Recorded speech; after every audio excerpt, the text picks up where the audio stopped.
ತಾಲೂಕಿನ ಗೌನಿಪಲ್ಲಿ ಗ್ರಾಮದಲ್ಲಿ ಕಸ ಹಾಕುವ ವಿಚಾರವಾಗಿ ಉಂಟಾದ ಕ್ಷುಲ್ಲಕ ಜಗಳವೊಂದು ವಿಕೋಪಕ್ಕೆ ತಿರುಗಿ ಕೊಲೆಯಲ್ಲಿ ಅಂತ್ಯವಾಗಿರುವ ಆಘಾತಕಾರಿ ಘಟನೆ ನಡೆದಿದೆ. ಗೌನಿಪಲ್ಲಿ ಗ್ರಾಮದಲ್ಲಿ ಕಸ ಸುರಿಯುವ ವಿಚಾರವಾಗಿ ಎರಡೂ ಕುಟುಂಬಗಳ ನಡುವೆ ಭಿನ್ನಾಭಿಪ್ರಾಯ ಉಂಟಾಗಿದ್ದು, ಅದು ಶುಕ್ರವಾರ ಮಾರಾಮಾರಿಗೂ ದಾರಿ ಮಾಡಿಕೊಟ್ಟಿದೆ.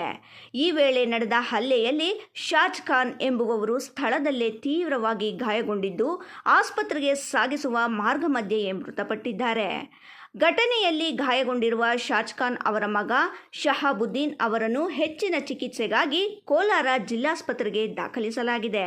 ಈ ಹಲ್ಲೆ ಕೃತ್ಯದಲ್ಲಿ ಬಾಬು, ವಾಸಿಂ ಮತ್ತು ಶಾಕಿಬ್ ಎಂಬುವವರು ಭಾಗಿಯಾಗಿದ್ದಾರೆ ಎಂಬ ಆರೋಪಗಳು ಕೇಳಿಬರುತ್ತಿದ್ದು, ಘಟನೆಯ ನಂತರ ಆರೋಪಿಗಳು ಸ್ಥಳದಿಂದ ಪರಾರಿಯಾಗಿದ್ದು, ಅವರಿಗಾಗಿ ಪೊಲೀಸರು ತೀವ್ರ ಹುಡುಕಾಟ ನಡೆಸುತ್ತಿದ್ದಾರೆ.